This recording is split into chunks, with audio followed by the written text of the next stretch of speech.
It's going to be a close call. Tuesday night, partly cloudy, a couple spot showers, 74. Wednesday, partly to mostly cloudy, windy with scattered showers and thunderstorms. Some could be severe. 88 degrees Wednesday night, showers and a couple of thunderstorms. Some could be severe. Focus on the evening. 69 degrees. And Thursday, plenty of sunshine and 85. Prime time on Wednesday really is any time on Wednesday up until about 9 p.m. Summer officially begins Friday at 9:42 in the evening.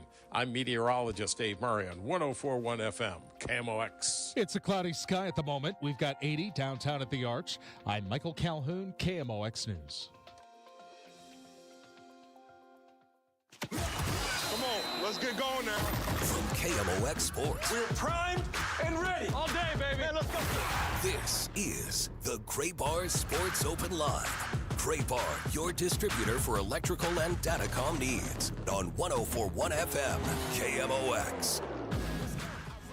All right, on Monday night, here we go. Welcome in. It is a Gray Bar Sports Open Line right here on KMOX. Appreciate everybody hanging on from Redbird Rush Hour. That was a fun show that we did over the last hour. Kevin Wheeler, Bernie Miklas, and myself. And now I've got you for the next 2 hours. I'll take you till 8 o'clock tonight. And we're doing mostly Cardinals baseball. And I feel like we're kind of at a point right now with this team where, well, first off, there's a lot of things to assess. We got into many of them during the Redbird Rush Hour. We certainly did not get into all of them, and we will continue down those different narratives, those different conversations. We will have those as we move along. But we got a few other things to get into. Dan Reardon's going to join us at about 7:35. We'll talk U.S. Open golf with him. But outside of that, it's Cardinals baseball. No disrespect meant to City. They played to a tie against the LA Galaxy over the weekend, which was not great because the Galaxy have been terrible, but Klaus was incredible. Got the first hat trick in the history of City, so that was cool. He was named basically the player of the week. They call it like player of the match day or something like that. The MLS does, but basically player of the week. That was announced today. So really cool performance from him. But basically today we're talking Cardinals baseball. We welcome in your phone calls, your text messages, your tweets, and your chats on the video stream. I always say chats. That doesn't make sense. You can comment in the chat on the video stream. That'd be the better way to say that if I want to use English words that actually make sense. So if you want to call or text, the phone number is 314-436-7900, 314-436-7900. Tweet at me at Matt Pauley on air, MattPauley on air. Or like I mentioned, you just leave a comment in the chat, whether you're watching on Facebook, Twitter, or YouTube, and we will get to those as we go along through the couple hours. Look, it was a disappointing weekend. Absolutely, 100%. There's no way around it. And this is where, it's funny because baseball is a sport where you play 162 games. So every game in its own right is worth 1 of 162. So no single game actually has that much value. But sometimes when you divide up the season, there are games that feel like they have a little bit more value. And the narrative about this team would be completely different if they would have found a way to win one more game against the Brewers. They lost 3 out of 4. If they would have split the series, you would have said, you know what? I mean, you take it. Split the series, a 4-game series on the road against a divisional opponent. You'll take it. They lost the second game of the series on Friday, 3-2. They lost yesterday by a 3-2 score. Yesterday, to me, is the one that is a little bit frustrating more so than the other because you had a lead in the game that you were unable to hold on to. To be fair, it was a short-lived lead in the top of the 4th inning. The Brewers answered with a couple runs in the bottom of the 4th. Christian Yelich hit a home run very quickly where that 1-0 lead really did not last very long. But you did have a lead that you were unable to hold on to. And then, I always, this is one of those things that I kind of sit on the fence on because I don't want to be dismissive of a team. And this is very much part of the Cardinals' DNA this year. I don't want to be dismissive of a team that never gives up, always fights, always finds a way to make it interesting in the 9th inning. That's a really good trait to have. I appreciate, not only do I appreciate about this team, I love that about this team. It's one of my favorite things about the 2025 Cardinals. I think it's filled with a bunch of dudes who really care and really want to win, and they're not going to give things away, especially late in the game. I say all that to say this. Man, you got to score a run in the ninth inning yesterday. You got to score a run in the ninth inning. I love the fact that you got the tying run on at second, eventually got them all. But you got to score that run. You have to score that run. And this is not I didn't do the postgame show yesterday. Joe Pott did. I didn't listen yesterday, so I don't. Kyle, you were in. Did Joe get any, was there any pushback on Walker should have been bunting or anything there in the ninth inning? Was that something that was coming in? No, not many people were commenting, but to be fair, it was Father's Day. That is true. I figured it was just a bit of a slower post-game show because of that. I would have disagreed with that vehemently. But you got to get that runner over. Yeah. You have to get the runner over. Someone did suggest that that Walker should have either been pinch hit for or right before the show ended, someone said, could Walker have bunted? But even John and Ricky said that's not happening on the broadcast. No, you're not. And that's where one of the most frustrating parts of this season exists, because, and we talked about it in spring training, we talked about it when the season got started, and it's so flippin' hard to assess this team and assess the decisions that are being made, because if you don't bunt in that situation, and again, I am team don't bunt. No matter what the scenario is, I'm not bunting. But let's go to this make-believe world for a second where bunting there actually gives you a better chance of winning, which I don't think it is. But let's pretend for a second that it does. If you do bunt in that situation, well, then you are doing what you need for the right now. But if you don't bunt in that situation, you're giving Jordan Walker the experience and a big at-bat late in the game. So I was about to say darned if you do, darned if you don't. It's the opposite of that. It's all good if you do, all good if you don't. There's no, whatever decisions that's being made, you can say, well, it's so they have the opportunity. Or you can say, well, they're trying to win the game. Again, really terrible example on my part, because that is not a situation to bunt. But when it was going down, I was like, I know there's people out there. I wonder if is Joe Pott going to get the calls that I get when I'm hosting the postgame show? And darn it, Joe, you were able to avoid it yesterday. All right, there's a lot going on right now below the major leagues as well that could eventually impact the big leagues. Brian Walton from the Cardinal Nation wanted to chat with him about a few things. He's going to join us in just a moment or so. Don't go anywhere. It's a Gray Bar Sports Open Line on KMOX. Tom Ackerman here, joining Busey Bank in recognizing Ron Doherty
Line at neovitan.com.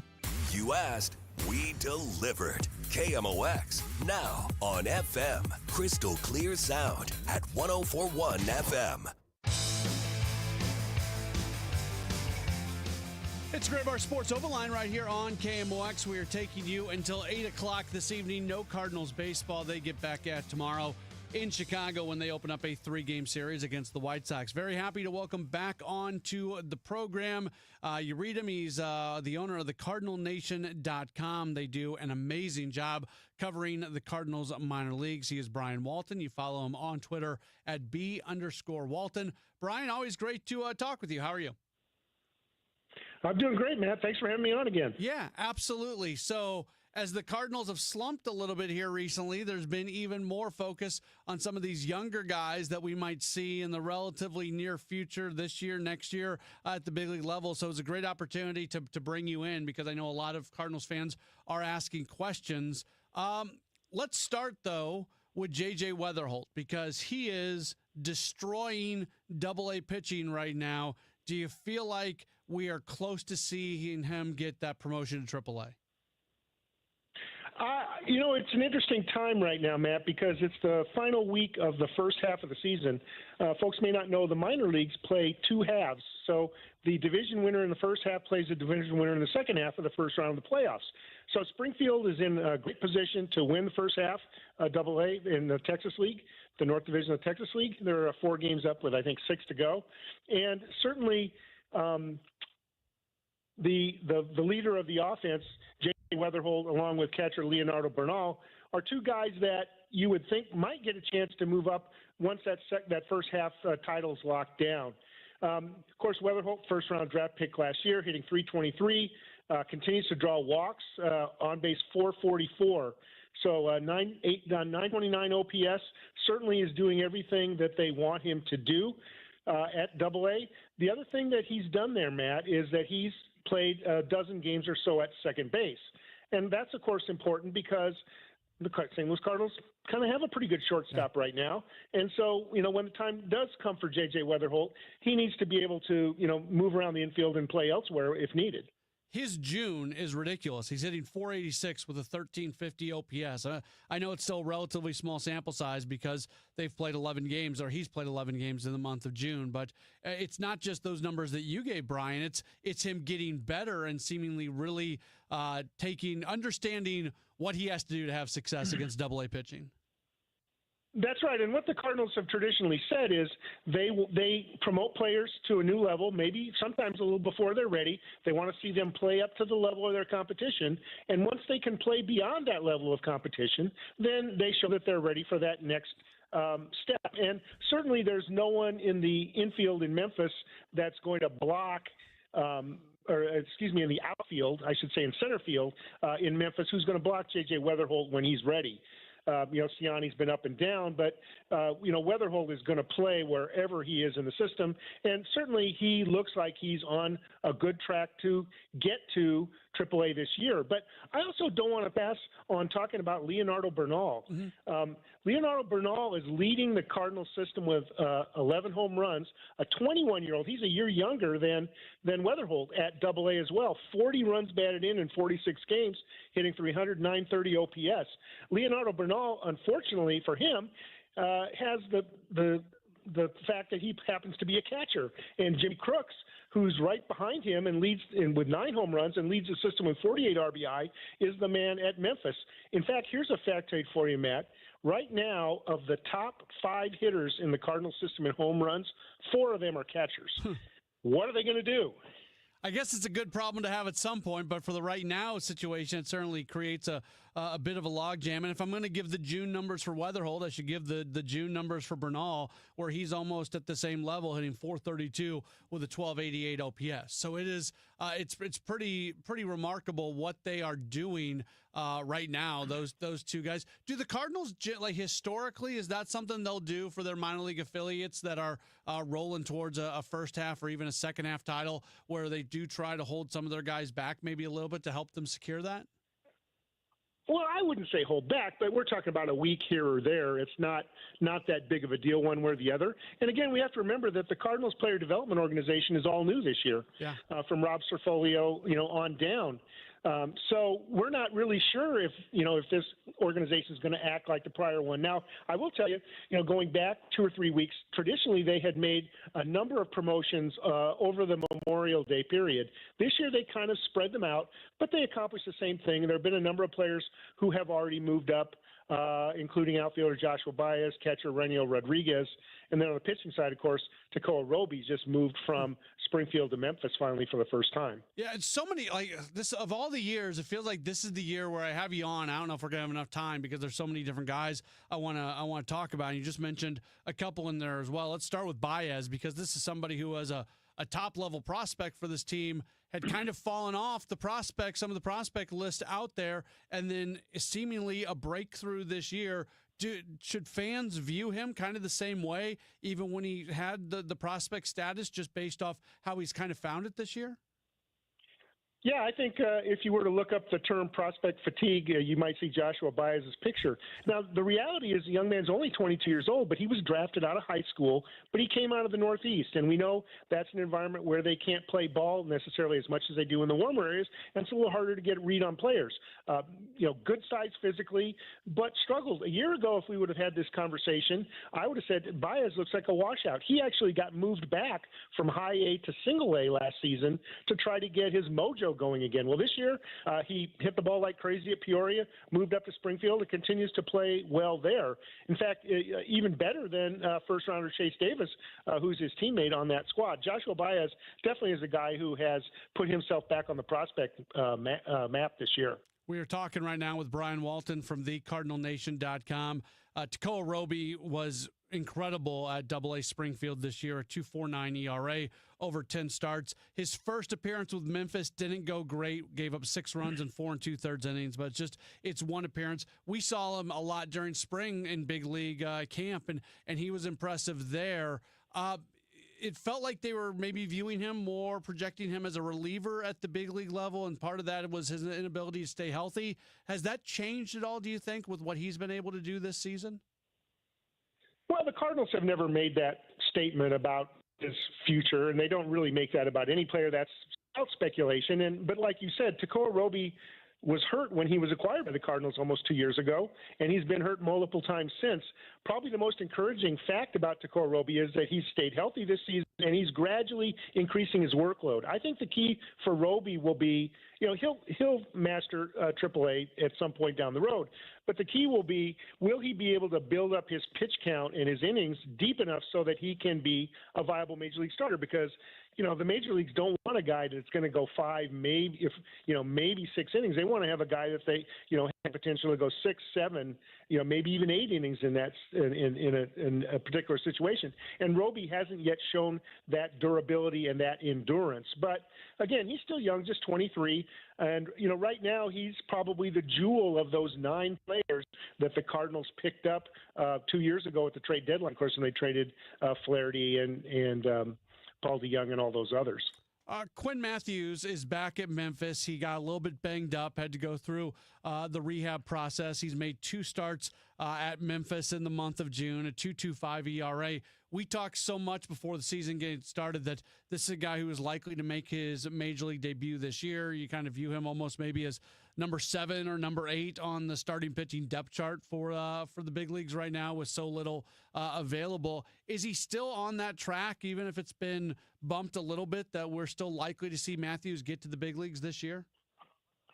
Well, it's going to depend on the needs in St. Louis. Now, as you said, Matthews, lost some time due to injury. He had some shoulder difficulty, and some of it apparently was attributed to him changing his motion and causing some problems, and that should be supposedly back on track. So the good news is he didn't have to have a procedure. It's not something that's medically oriented. But what it affected was his ability to consistently throw strikes, which is something that Matthews has been known for in the past. The strikeouts are still there. Matthews will be fine, but, a lot, frankly, is going to depend on what happens with St. Louis. As we've seen with Michael McGreevy, he's in his 3rd year at AAA. He's done everything that he needs to do, but there isn't an opportunity for him yet. So, depending on what happens with the Cardinals in the playoff race, whether they're buyers or sellers, maybe an opportunity will come up for Matthews later in the year. Maybe it won't be until 2026. And I don't think if that's the latter case is what happens, that's going to be a big problem. Matthews only got to AAA very late last year after he moved through 3 other levels of the system last season. So, this season is a time for him to continue to build up. And, we'll have to see when the next opportunity opens. But, yes, to answer your question, I think, he would be the next man up after McGreevy. And part of that, frankly, is because the AAA rotation has just been decimated by injuries. Ian Bedell's injured. Sam Roberts injured for the whole year. Tank Hance is still rehabbing in the minors. Drew Rahm's on the injured list. So, a lot of the guys that would be and of course, Gordon Graceffo was moved to the bullpen. So, there aren't a lot of great options beyond McGreevy right now if they do need a starter. You mentioned Tank Hance, and it's been such a start and stop with him. And a couple years ago, he almost got to 100 innings, and you were hoping that would be something to spring forward him. And then he dealt with injuries again last year, and it certainly happened this year as well. He's going through his rehab assignment right now. What has to happen for this guy not only to get back on a path to getting to the major leagues, but is him being a starter even? You'd have to push the innings so much at this point for a guy who can't stay healthy. There's so many questions with him. Where do you assess and how do you view Tank Hance overall right now? Well, it's kind of like Roby, but without the good health right now.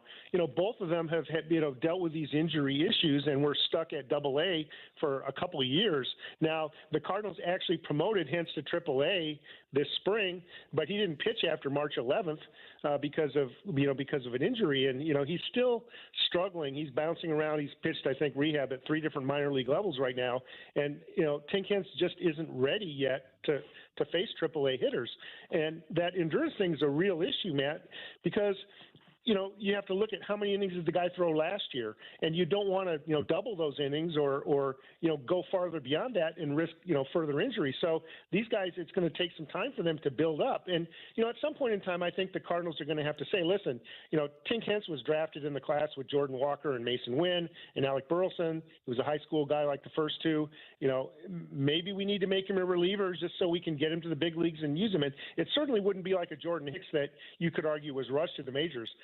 Tank Hance has been in the system now for 5 years. It's at some point in time, they've got to find out what they've got in him. But, in all fairness, Hance has to show that he's healthy and ready to contribute. He's not yet. To that end, and I'll wrap you up with this. Do the Cardinals need to maybe be a little bit more creative at AAA specifically with finding ways to get guys to the big leagues, whether it's taking Thomas Ajacey and putting him in the outfield or somebody else? Right now you look at what's going on with the big leagues and all these spots are really taken, and there's going to be some guys, maybe Thomas Ajacey's big league ready right now, but there's not really a spot. Could the organization do more in terms of trying to get guys into other positions to create those opportunities? I guess so. Ajacey has played shortstop and second base consistently.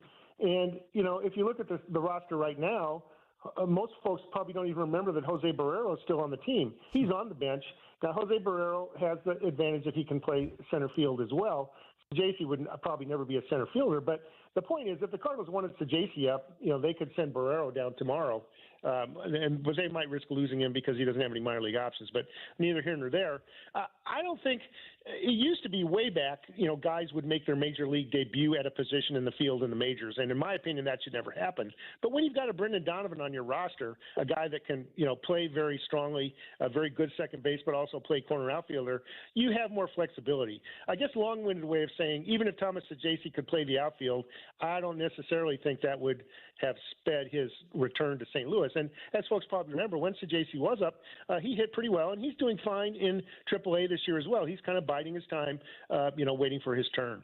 Brian Walton covers Cardinals minor leagues for thecardinalnation.com. Give a plug if folks are not familiar with your website and what you and your staff do and all the extensive coverage of Cardinals minor league baseball. Tell folks what they can expect out of your website. Yeah, we have a 256-page prospect guide where we go into detail on about 6 prospects that you can either get in PDF or printed book version. On the website, we have daily articles covering all the minor league action for free with links to the box scores. We have reporters in all the minor league affiliates.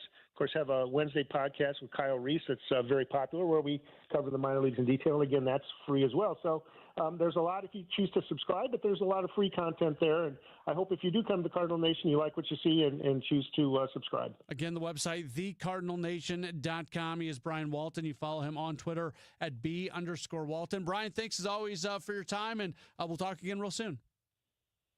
Sounds good, Matt. Very good. That's Brian Walton joining us here on the program. We appreciate him taking a few moments with us.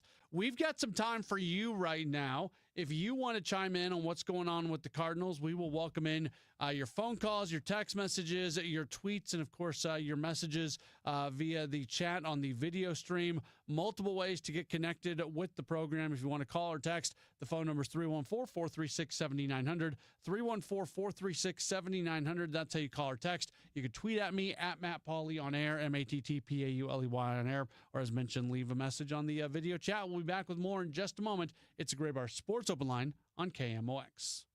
Now, 90 and 60. A look back at the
line and get to know us for that. Yep, Gray Bar does that. Cards manager Ollie Marble joins the Gas House Gang every Tuesday at noon. Sponsored by Siteman Cancer Center on the voice of the Cardinals. 104.1 FM, KMOX. We're back at it on a Gray Bar Sports Open Line right here on KMOX. We'll have a couple shows this week. We'll also have a show on Thursday because the Cardinals will wrap up their series in Chicago against the White Sox with a day game, but then night baseball Tuesday, Wednesday, Friday. So 2 Sports Open Lines this week. Talk so much about the Cardinals not having many off days here in the month, just 2 of them. Well, this is the second one, so the Cardinals are going to jump right back into a really just grueling schedule of day after day after day. It was nice when they got one day off every week, but they are not in that stretch right now. The next time they are scheduled to have an off day is July 3rd, the day before the 4th of July, day before they open up a series against the Cubs at Wrigley. And that's also likely going to be a travel. It would not likely. Well, you know what? Actually, never mind. I take that back because they'll play in Pittsburgh on Wednesday the 2nd.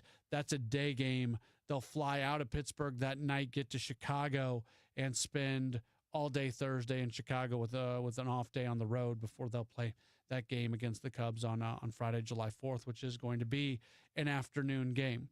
I want to be clear on something because I've got like a complex about something where anytime I mention something that's going on with the team that is helping to contribute to the team not winning games, that it feels like I'm making excuses for the team.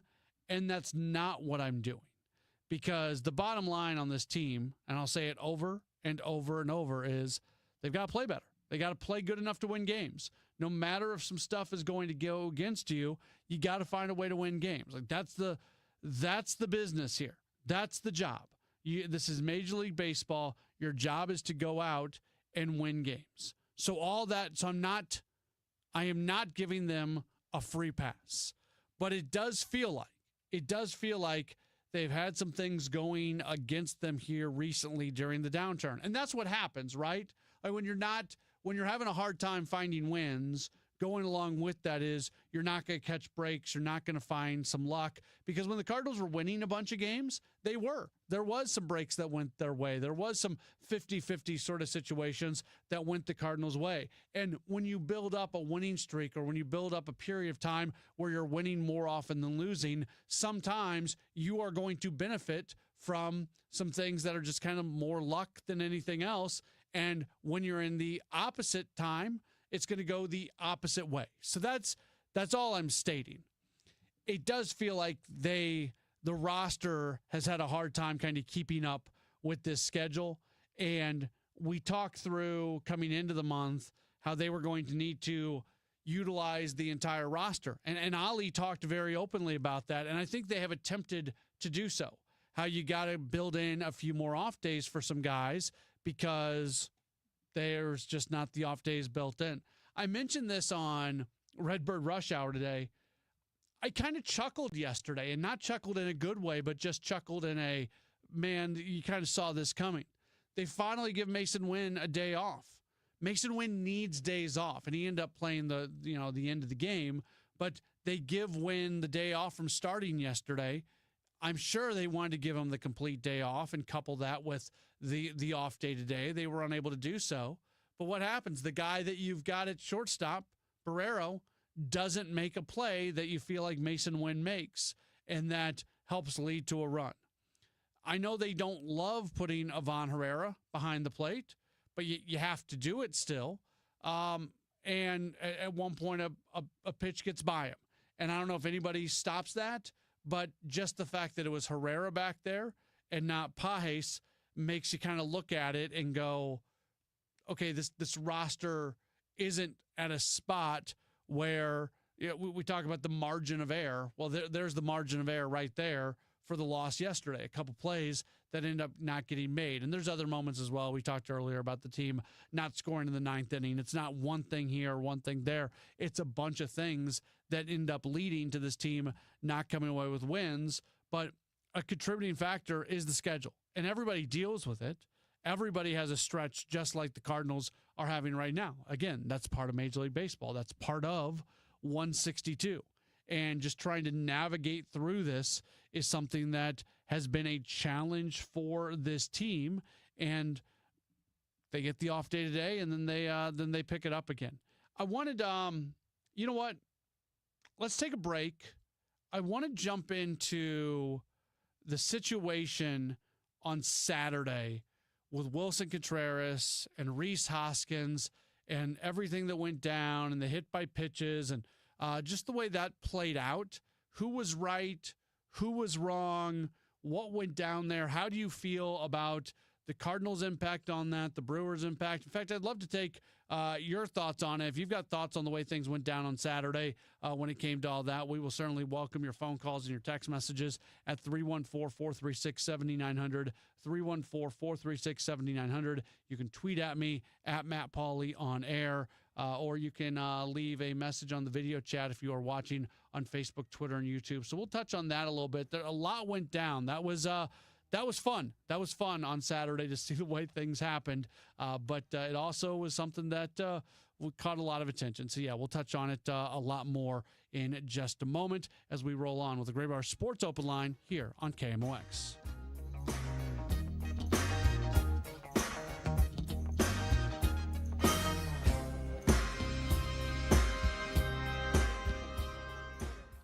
When you want a brand new kitchen, there's nothing to it.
Injured? Dial Pound Law or visit forthepeople.com for an office near you.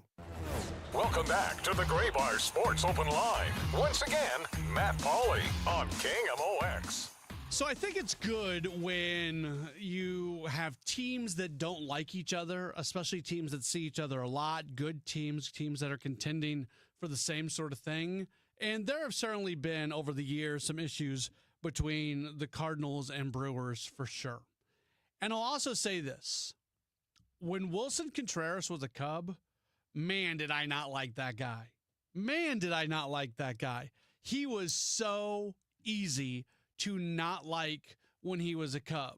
So much so that when we went into that offseason where the Cardinals obviously and clearly needed to bring in a catcher, and we were talking about Wilson Contreras, and we were talking about Sean Murphy, and at that point in time, Toronto had like 9 million catchers, and you're like, well, you could trade for one of these guys.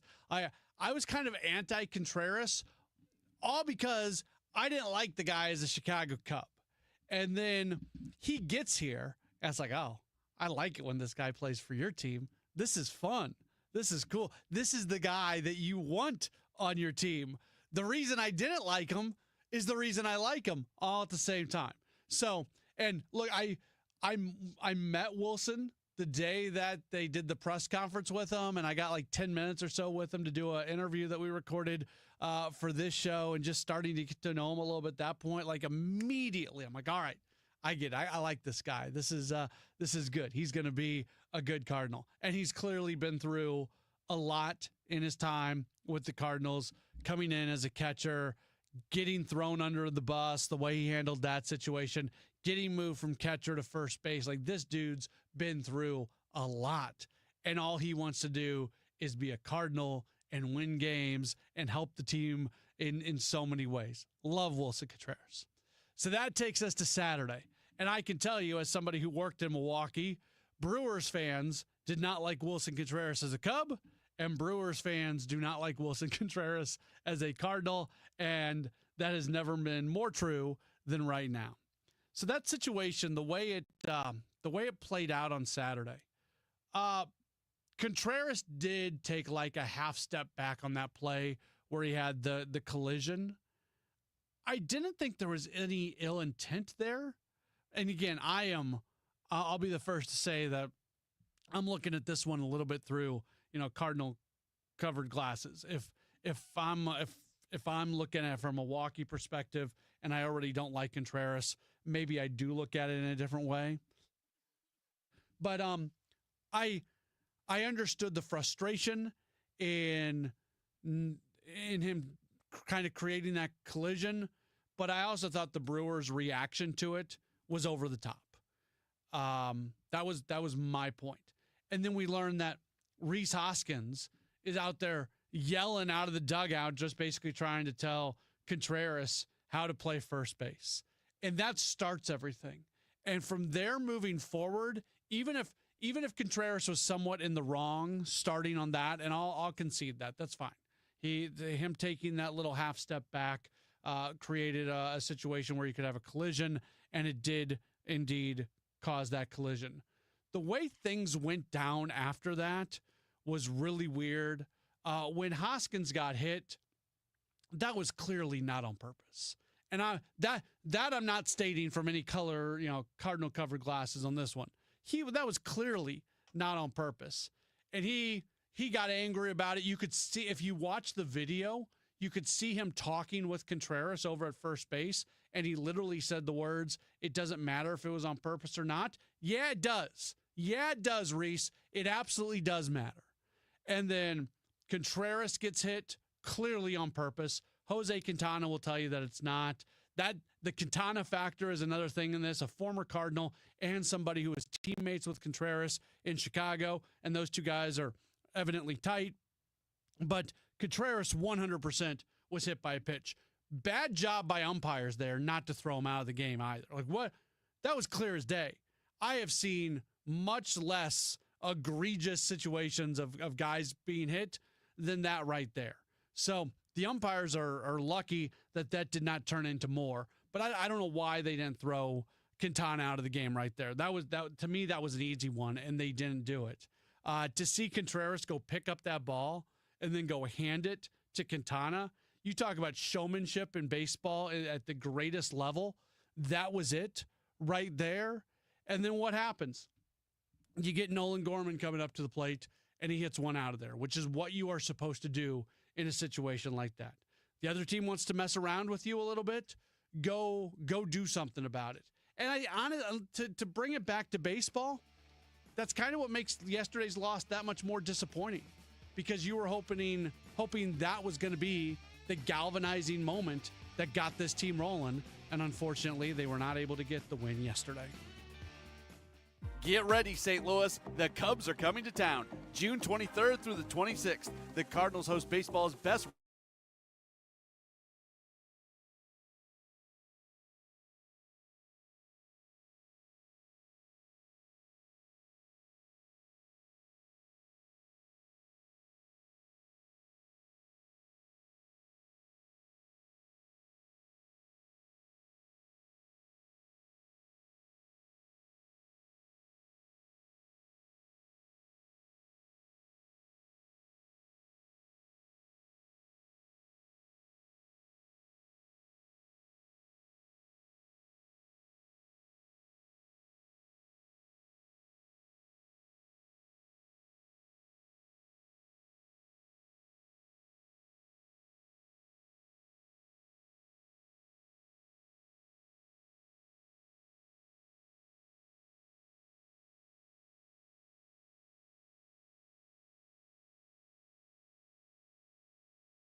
72. Some scattered showers tomorrow night, low 74. And for Wednesday, windy, warm, and scattered showers and thunderstorms, which could be strong to severe Wednesday, high of 88. Right now, 79 downtown at the Arch. I'm Michael Calhoun, KMOX News. Welcome back to the Gray Bar Sports Open Line. Once again, Matt Pauley on KMOX. Back at it as we roll on. We've got another hour to go. Coming up in about 15 minutes, we are going to be joined by our friend Kevin Ryans from Fox 2 and Channel 11. We'll talk through the current Cardinals situation with him. Might bring up some basketball with him, but that might be a little tough for. He's a Knicks guy. He's a big Knicks fan, and I have had the pleasure of sitting in the press box next to Kevin when he is watching a Knicks game. Specifically, I've seen him watch Knicks playoff games, and I love Kevin so much. I just know in those situations, especially if things are not going well for the Knicks, I just keep my mouth shut. I let him experience what he's experiencing over there, and I don't need to interfere. So I say that tongue in cheek. But Kevin's going to join us in just a little while. And then we're going to wrap up our golf coverage, I guess you can say, with Dan Reardon. Dan is such a benefit and blessing to us here at KMOX with the coverage he provides of golf. A guy who knows it all, has seen it all. We had him on Sports Open Line on Wednesday. You heard his leading in the U.S. Open. I heard his reports all weekend long. We're going to have him on coming up at about 7:35 or so, and we'll talk with him about the U.S. Open. That was fun. That was fun. That was one that you remember because the weather was terrible, just terrible there at Oakmont in Pennsylvania. And then the putt that was made to finish it off, just you talk about a big ol' exclamation point. We don't talk a lot of golf here, but that was really a lot of fun, and you felt really happy for JJ Spaun. And I'm a softie in so many ways. Every day older that I get, the more of a softie I am. I can't get enough of the wife and the kids looking on and their reactions and watching dad go out there and win the U.S. So all of that is just awesome. And it tugs on the emotional side of you. I love it. I love all of that. That's why I love sports. Sports is more than just winning and losing and performance. There's so many things that get into the world of sports, and that's part of why I've dedicated my career to it. 314-436-7900, 314-436-7900. That's how you call. That's how you text. You can tweet at me, at Matt Pauley on air, MattPauley on air. We touched on this a little bit during the Redbird Rush Hour, but I wanted to circle back around because there was a situation in Major League Baseball over the weekend that went in a direction that I don't think many of us thought it was going to go, and that was Rafael Devers getting traded away. And the Devers situation in Boston has been borderline toxic for a while. The Red Sox wanted him to change positions. He didn't want to change positions. He said that he was assured by management that he wouldn't have to change positions. That management at the time being led by Chaim Bloom, who's not there anymore. Then they have an injury and they want him to go play first base, and he's unwilling to do that. He's only going to DH. It was just, and I understand his frustrations. I really do. I don't completely agree with the way he's handled the situation, but I understand the frustration of feeling like you're told one thing and now you need to do another. And we've all had versions of that in our jobs where it's kind of the bait and switch nature. Now, I always say anytime I try to start comparing something you and me are doing in our jobs to somebody who's making tens of millions of dollars, it's not the same. It's not apples to apples. It's very much apples to oranges. So I always kind of try to pump the brakes on myself when I start to make those comparisons. But at the same time, when Rafael Devers is just being absolutely destroyed by a lot of people for his frustration that he's told one thing and then does another, I think a lot of us in our jobs, there was a point in my career where I took a radio job And I took the job, and I was told it was going to be all sports, nothing but sports. It was going to be 100% sports. And what happened? A year into the job, I'm covering school board meetings in a small little town in Iowa. I'm going, this isn't what I signed up for. This isn't the job that I took. And yeah, there's a whole lot. Again, this is where the whole apples to apples thing comes in. Like, obviously, a huge difference when talking about that sort of situation. But it is, I think, good to think through what he went through and his frustration. Did he handle it the right way? Should have he just kind of sucked it up and accepted the idea that he would go over to first base, maybe even have kind of a handshake agreement with Craig Breslow out there. They're their baseball head that, look, I'll do this, but this isn't a long-term play. If this is where you guys have me at, we got to figure out a way to get me out of here. And maybe they did. Maybe that will. But at the same time, if they had that sort of agreement, you would have thought that it would have played out a little bit differently. Look, I saw Chris Cotillo. We've had him on this show before. He covers the Red Sox. He's covered them for a really, really long time. I think Mass Live is who he covers. I saw some of his tweets that he sent out today, and I saw that he was a guest over on Foul Territory. He made the point that not only was there frustration from the front office with Devers and the way he was handling that, but beyond that, he wasn't willing to do some of the things that baseball players are sort of expected to do, whether it's taking part in marketing messages or promos or going out for a fan meet and greet every once in a while, that's just something that he was completely unwilling to do, that he wanted to get paid handsomely to play baseball, and that was it. So it had gotten worse and worse and worse for him in Boston. They trade him away. Kevin Wheeler made the great point earlier, because anytime a big trade like that happens, you always get fans of a team saying, well, my team could have done that. Well, that doesn't seem like that much when looking at the minor leaguers' names. Well, it's because you're not probably, I'm not talking to everybody here, but generally speaking, you're probably not overly familiar with the minor leaguers that are going in the other direction. And like Kevin said today, and I think he was right on, the trade for Rafael Devers, what they got back was essentially the Cardinals' equivalent of Quinn Matthews and J.J. Weatherholt.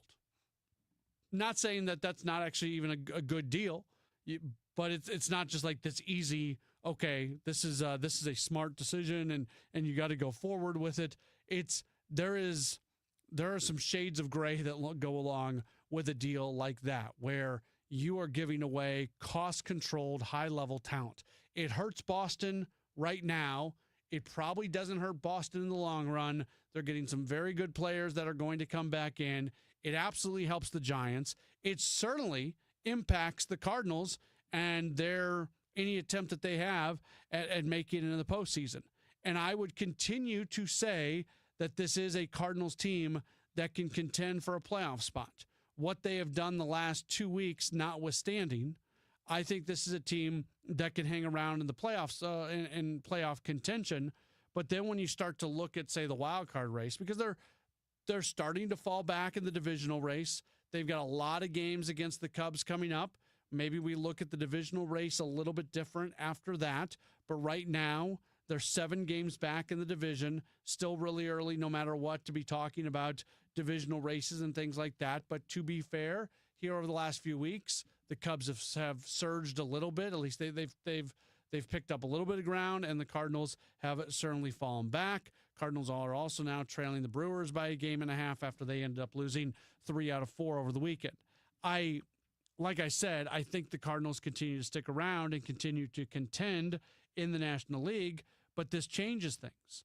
The biggest reason why the Cardinals are still contending is because you have 2 teams this year who have underachieved at an incredible level.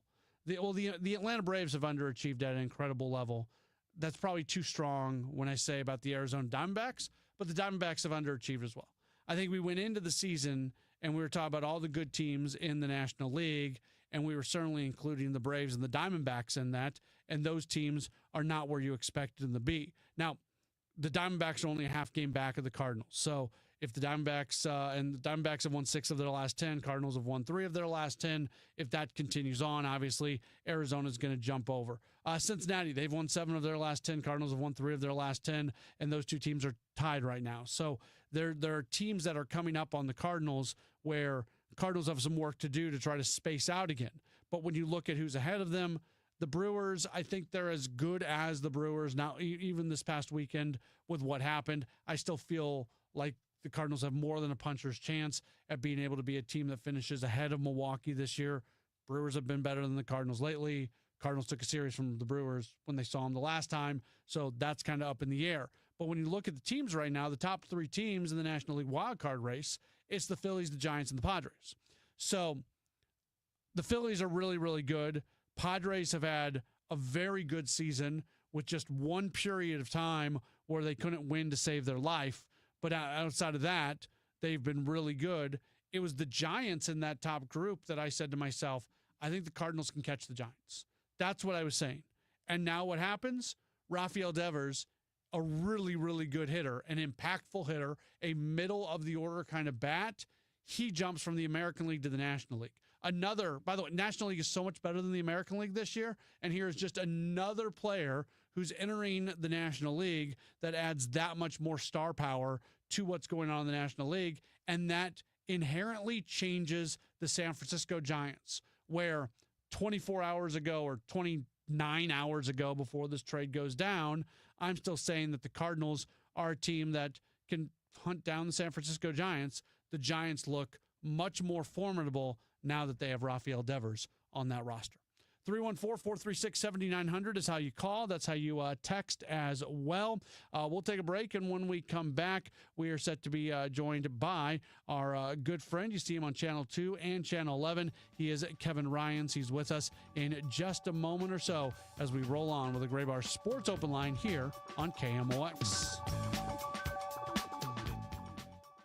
You ever try fixing your car and realize you're missing that one part?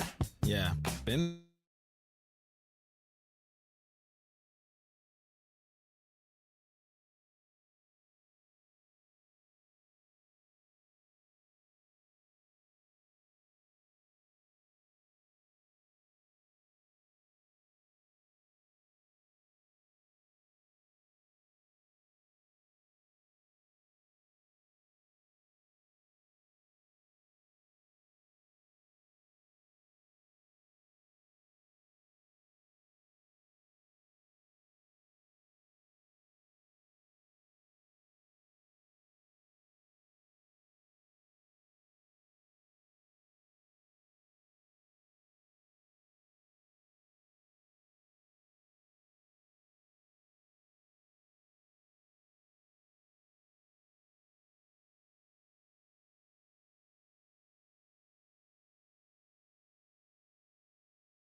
sound.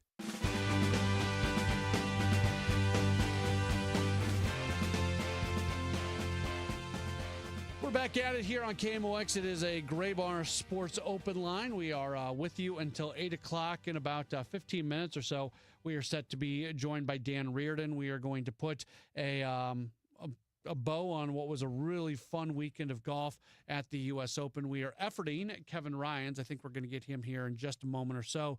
He is a sports anchor over at Channel 2 and Channel 11, anchor and reporter. Always enjoy being able to talk with him, so he's going to join us here in just a moment as we'll talk more Cardinals baseball with him. Something happened today real quick. This has nothing to do with the Cardinals, but I thought it was pretty cool. Gage Wood from the Arkansas baseball team, he struck out 19 batters in a complete game no-hitter. Yeah, College World Series, complete game no-hitter for this Arkansas pitcher. His name is Gage Wood, which is absolutely incredible. If you're not paying attention to the College World Series, it is one of the best sporting events that happens every year. I saw this. There's a barbecue joint in the state of Arkansas. It's called Wright's Barbecue, and they tweeted out after the no-hitter that Gage Wood never has to pay for brisket again. So if you know this dude, go to Arkansas with him and go eat barbecue with him, and you never have to pay. And I don't know if I don't find myself in Arkansas very often, but if I see a Wright's Barbecue now, I'm like, hey, that's the place that gave that pitcher as much barbecue as they wanted for the rest of their life. Anybody, by the way, with the name Gage Wood as well should go to Arkansas and go to this place and be like, hey, you said Gage Wood never has to pay for barbecue again. All right, with that note, let's bring in Kevin Ryans. He is a sports anchor and sports reporter with Channel 2 and Channel 11. Appreciate him taking some time with us. Kevin, thanks so much for being with us today. How are you?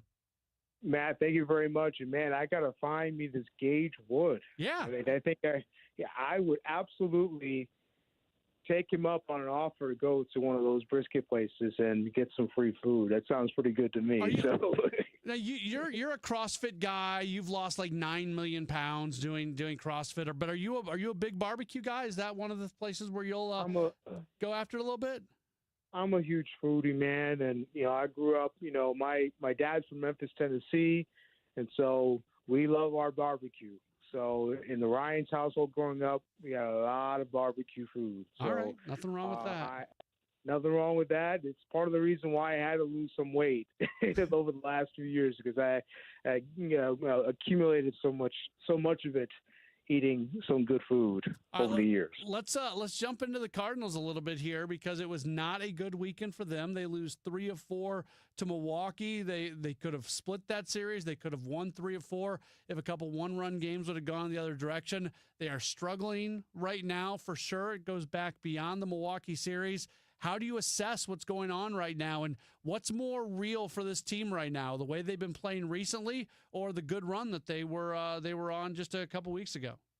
I think at the beginning of the year, my opinion of the season was to temper the expectations, because, who knew what we were going to get out of the young Cardinals team.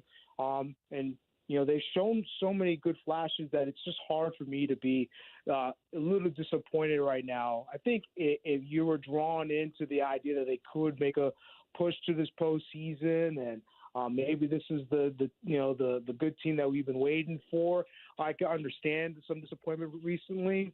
But I think you still have to, kind of temper those expectations a little bit. This is a young team for the most part, experienced for sure, but young. And you're going to go through some of these growing pains. You're going to go through some of these stretches where it doesn't seem like you can compete, or you might be falling just a touch short, maybe a play here or a play there.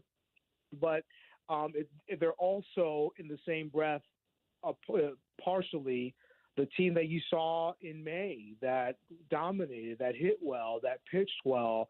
I think you're going to get a lot of these ebbs and flows. I think it's with every team, but it's particularly this Cardinals team. You're going to get the stark differences.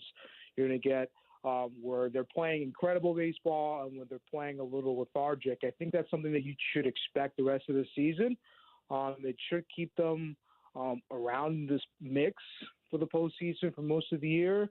But if you're a Cardinals fan, you have to be you have to be understanding that this is going to happen, and just enjoy when you see some good baseball, because I think this group has surprised me in so many good ways, and with the way that they play, particularly in May, that is the upside of all of this, is that once this group comes back together, a few more years, if they do run it back, I mean, the level of baseball that they can play, it's awesome to see.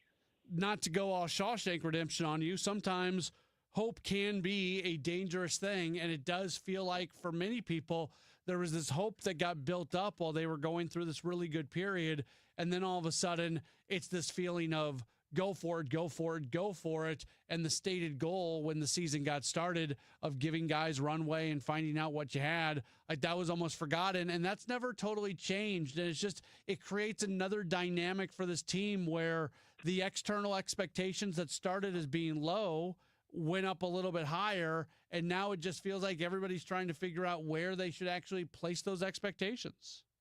Yeah, and if you come in with an even mindset, knowing that there's the group is youngry, that Victor Scott's saying, that they want to do well, yet that they're going to have their struggles. I think it's easy to look at the season and be understanding. It's harder when you gain the hope.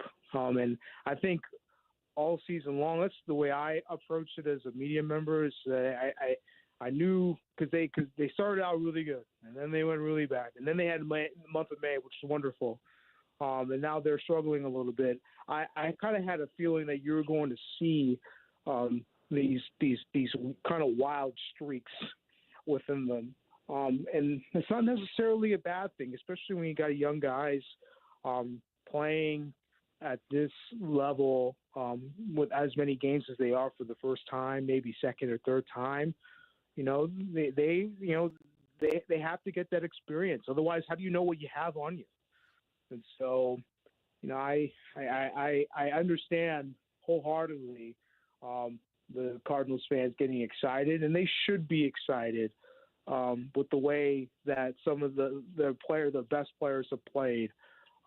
Particularly in the month of May, how Mason Wynn started whatever it was 0 for 20 and got his batting average above 260, above 270.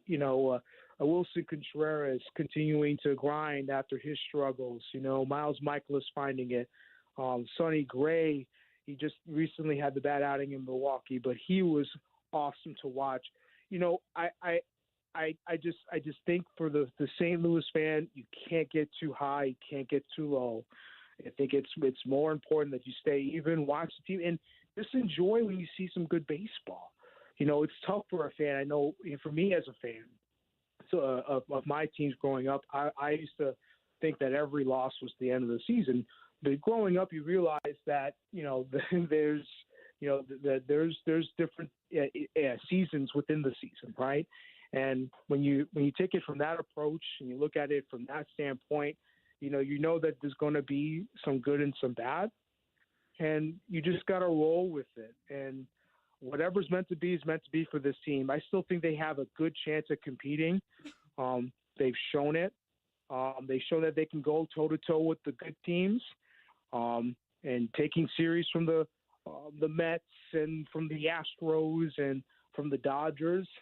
I think it's important that the fans see it from that standpoint and try to understand that there's going to be some lows with this, but the end return should be in a few years, if they're still together, how good this team can be. Yeah, it's been obviously negative over the last few days, and I'll be the first person to say that it was a very disappointing weekend with the team losing 3 out of 4. I'm not trying to cover that up. I think this team, just like you, I think this team does have the ability to be in contention for a playoff spot. At the same time, I hope that people don't get kind of back to where they were when the season got started because they are a fun team. There are athletes out there like Mason Wynn and Victor Scott II. And you see a guy like Brendan Donovan do pretty incredible things. And obviously being able to watch Wilson Contreras play baseball is something that's special. We saw some great crowds there. That Dodgers series was electric. I hope some version of that does keep happening here moving forward. Absolutely, 1,000%. There can't be apathy. I mean, the team has showed you, shown the fan base what could be. That was the Cardinals' goal this whole season, was to show what can be and what giving runway to some of these young guys can do. And that same excitement should still live. Not to say you can't be disappointed as a fan. Of course you can. But there is just a lot of good that they have built up over the last couple of months that I don't think will go away. I think you're still going to get some good summer crowds here. You got some big teams coming. The Cardinals, the Cardinals have done their job this year. They have shown that they are more than ready to take that next step, whenever that next step is ready to be taken. Because of the way that they have played so far this year, it may turn around and it may not even look good the next couple of months. I don't know what's to come, obviously, but I think that whatever that they set out to do, they've already done. I think now the only question marks really are you going to get any consistency out of Nolan Gorman or Jordan Walker? But, the starting pitching wise, what kind of consistency are you going to get from some of those guys? Because they've struggled a little bit in this last stretch. But, what they set out to do already this year, I think it's already a B plus for them. And I think they need to focus and hone in on that. One thing that I really like is you hear from the clubhouse all the time. It's the fact that they continue to come in every day with that same mentality, whether they win or lose. You can tell that clubhouse doesn't really get too down or too high. They're very even. They come prepared to the ballpark every single day. You hear from them. Kevin, I actually got to stop you a little bit here. We got one more guest that I got to get to, so I really, really appreciate taking some time with us. I just don't want to make Dan wait too terribly long. So thank you so much for your time. No, you're good. Yeah. You're good, man. I appreciate your time. Yeah, you have a good one. Awesome. That's Kevin Ryans. We got to get to Dan Reardon. He joins us in just a moment or so right here on KMOX. You had a solid retirement dream, sell your home in a few years, bank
Lewis.com or call 314-781-5200.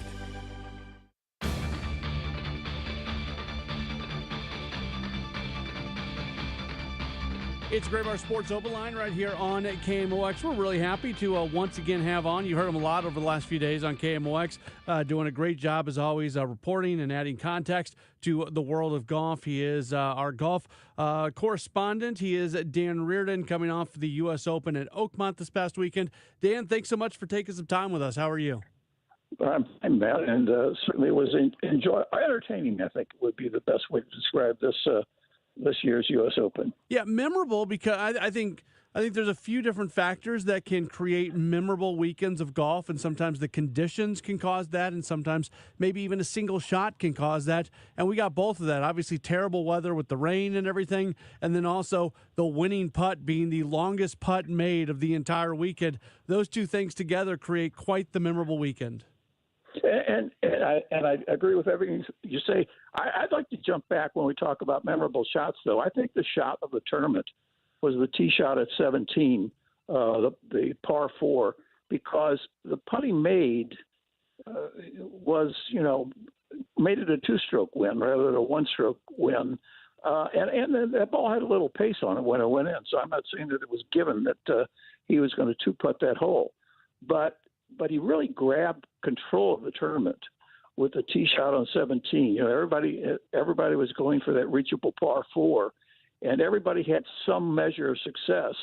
But he was safely on the green. I think 13 feet is what they're quoting the distance if he made it for eagle. And I think that would be the absolute lock that he placed on the tournament. And I was a little surprised, Matt, and I know I pay a lot more attention to golf than you or many people do. I was surprised that nobody drew the comparison, because we saw that same moment occur in 2020 in the PGA Championship at Harding Park, because then a promising young player, Colin Morikawa, did exactly the same thing on the 16th hole. He reached the green, and in his case, he converted the 6-foot putt for eagle and went on to become a champion. Continuing to be joined by Dan Reardon here on KMOX. And Dan, you look at Spawn and what he was able to do. I mean, pretty remarkable that he had such a slow start to the final round, had the weather delay, and then came back out and was really good after that. What leads to all of that? Well, for every player, it's going to be a different situation, but I rely on what JJ said afterwards as it applies to him. He talked to what he said, his team, which would be coaches and caddies and things like family. But mostly he just needed things to stop. And then he said, he was asked, well, how quickly did you get it back? And he said, when I hit my tee shot on 9, which was the first shot he played after the weather delay, he said everything about the shot was right. It was what I was trying to do. And you hear so much of the players using the term feels today. They're looking for the feels. Well, he felt like himself again. He felt like the player that played bogey-free golf on Thursday and only had one bogey on Saturday. So, I mean, it was a matter of getting back to a mental state more than a physical state. And then, then it's history from there. From that tee shot on 9, he had one bogey the rest of the way, and nobody in the field could match that performance. He was the only golfer that finished the tournament under par. How much of that was related to weather, and how much of that is related to the course? I think for the first 63 holes, it's related to the course. I do think the USGA deserves some criticism about sending the players back out onto that golf course. I don't think the golf course was really playable. And the reason I say that is, yes, JJ Spawn birdied the last 2 holes. Yes, he played 3 under in the back 9. Nobody else played golf that well. And I go with the preponderance of evidence in this situation. And we saw shots from players that we hadn't seen from them the whole week. The shots that Adam Scott hit, the situation involving the sodden ground that we were playing from on the golf course. Everything about it. I'm talking about Sam's request for a ruling, and he didn't get the ruling in that case. I just think the USGA overestimated how playable the course was, and they didn't take into consideration what the water had done. You know, you can squeegee all you want, but all you're doing is moving water from one place to someplace else on the golf course. And I sort of think that they probably should not have gone back out again. And that's easy for me to say in hindsight. But let me cite an example. In 2019, the Masters had a tournament on Sunday that looked like it's going to be a great finish, but they had a lousy forecast. And so what the Masters did is they went to CBS and said, we're going to start early and we're going to finish early. And you guys are just going to have to adjust because we're not going to endanger this round not getting finished. And what happened in 2019? They played early. Tiger Woods got hot on the back nine, won his 15th major. And if they had followed the approach that the USGA did, which is not to adjust for the weather forecast, we likely would never have seen that 15th major out of Tiger. Final thing for Dan Reardon, who's done an incredible job covering this weekend and just really all golf majors for us here at KMOX.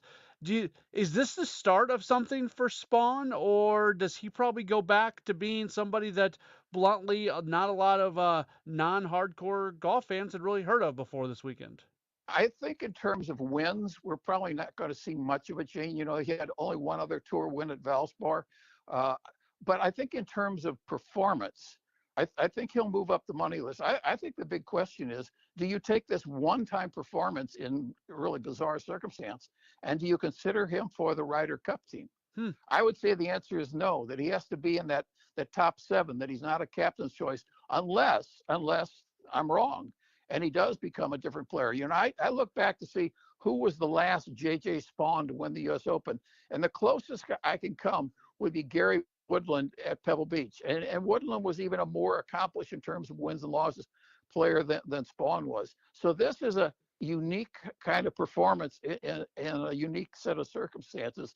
And we wish for the best, but, you know, I would be less than honest if I said, I think he's going to be the next great find. This is not a discovery moment. This is just a really good story. Well, it changes his life. He gets over $4 million.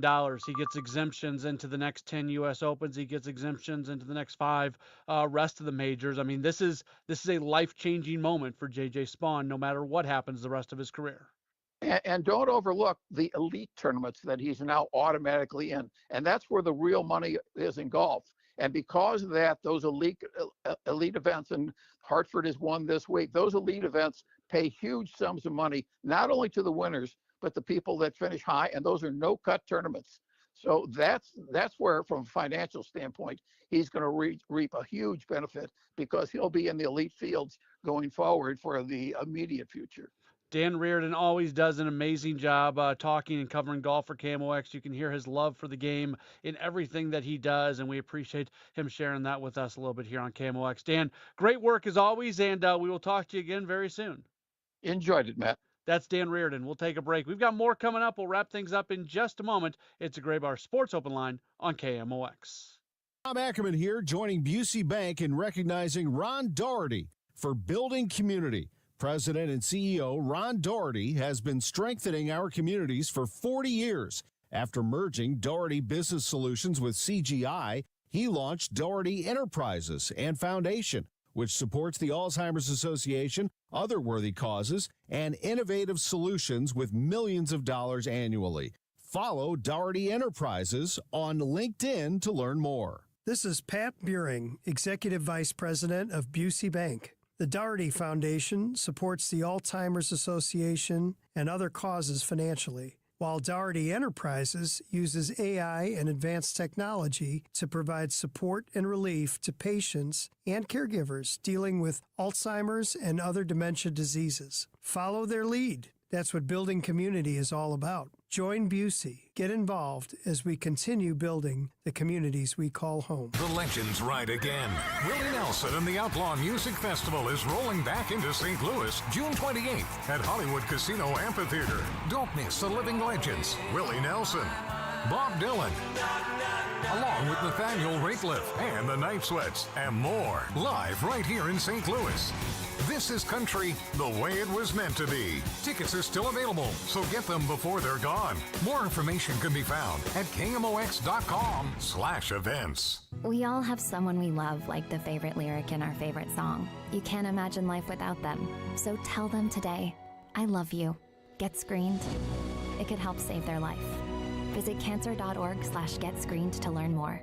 A few years ago, CTV was a buzzword. Now it's your most important channel, while your current DSP is still playing catch-up. Viant's been leading CTV from the start, delivering real results across the world's most premium streaming content, viewed by real consumers, backed by real reporting. With AI-driven optimization, people-based targeting, and inventory from the biggest names in entertainment, Viant doesn't just reach audiences, it moves them.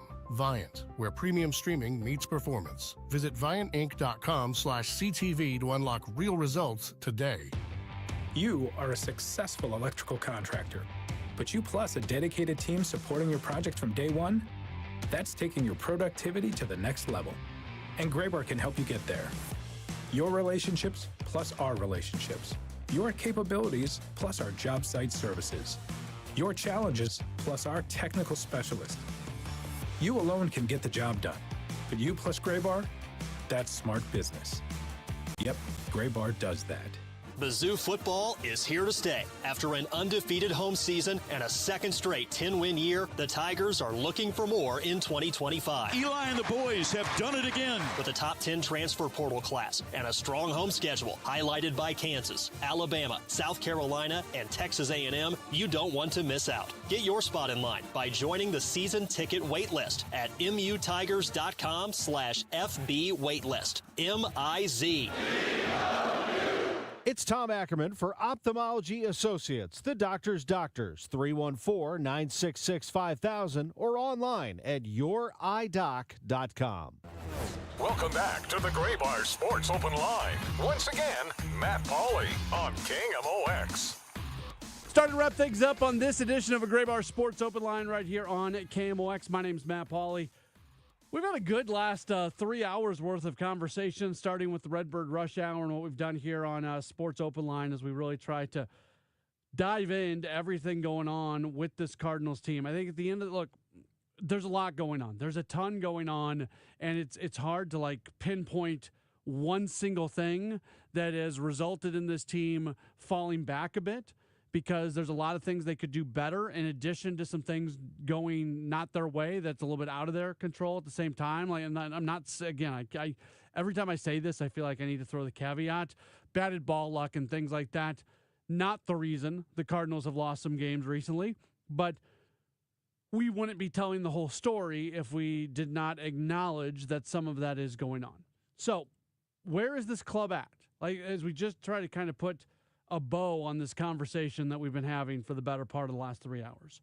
Where is this team at? Because when we were sitting here and talking, what would we consider like the high point of the season? Maybe was it coming off the sweep against Arizona at home? Was it taking 2 of those 3 against Baltimore when you got the record to 32-24? They started to fall back a little bit after that. They had the series against Texas. That wasn't great. They had the homestand where they only won the 3 games. 2 of them were against the Dodgers, but still only won the 3 games. Like, no matter where you want to put the kind of the high watermark of where this team is playing, like where did you start to feel a little, okay, this isn't going quite in the right direction? Because even in the Detroit series that you lost 2 out of 3, I think most people looked at it and said they could have easily won 2 out of 3 against the team that had the best record in baseball, and you got Tarek Skubal out of the game early. Like, you didn't feel terrible about that series. So we can, wherever you want to identify the moment that things have not been going great, I kind of look at the probably the Texas Rangers series when you gave up 19 runs between the two losses.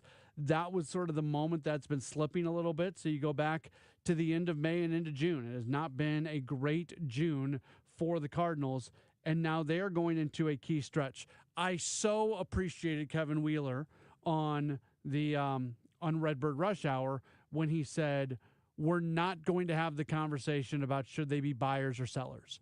And I've kind of been on that here recently. I know I was as guilty of it as anybody walking the face of the earth. We were having that conversation a lot as it looked like they were going to surge. I think it's time to pump the brakes on that conversation. We'll get back to it.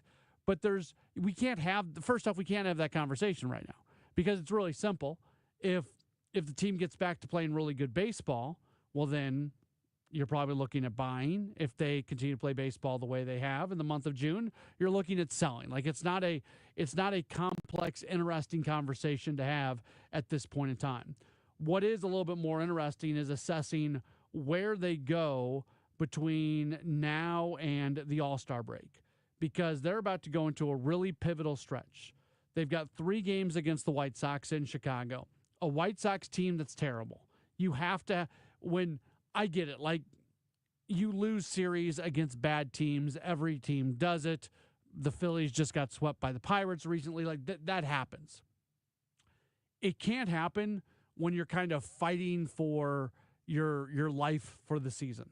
They have to, at the very least, go win 2 out of 3 in Chicago against the White Sox. If they lose that series, that's where I start to kind of look at this and say, okay, can you get this thing back on the right track?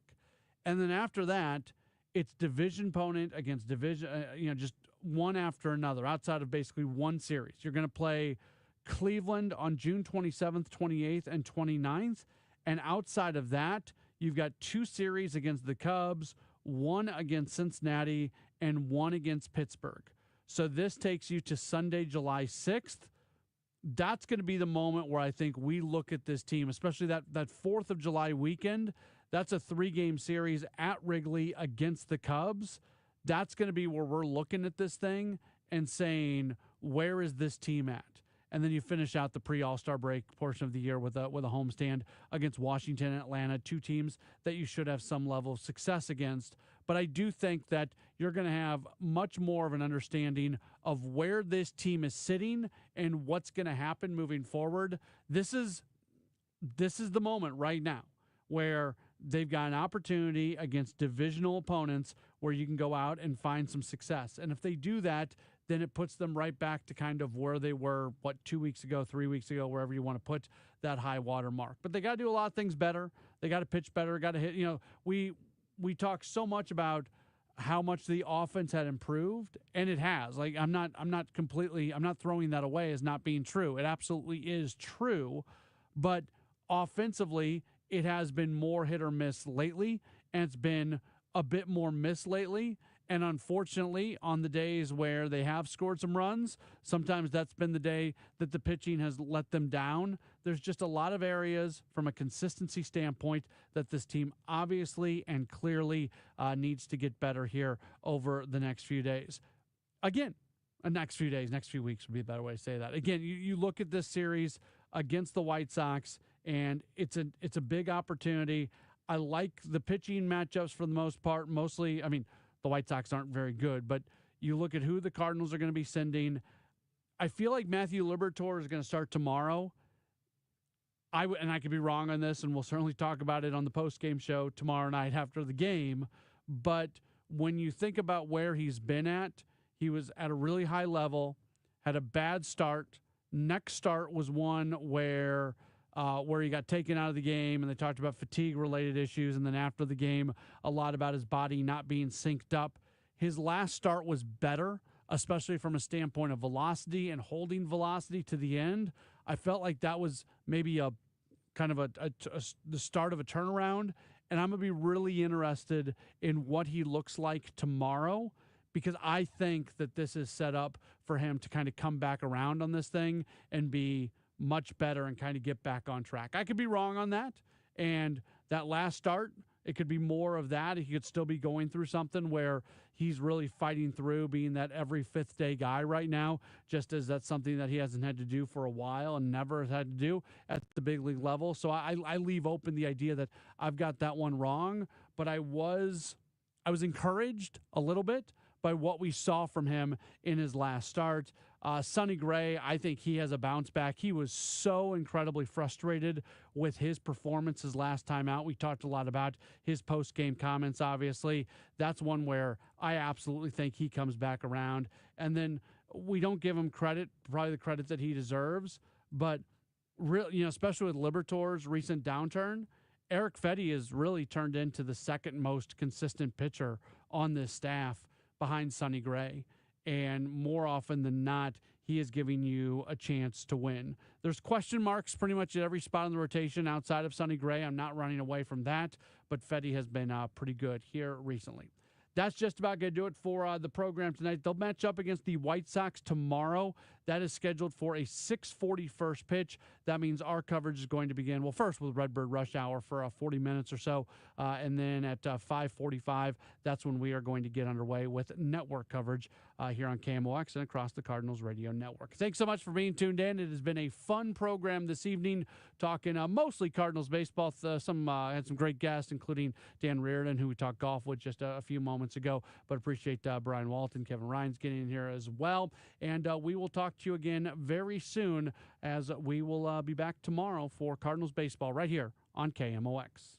We can get more sleep, we can get more sun, and we can get more exercise, but the one thing we can't get more of is time. It's time.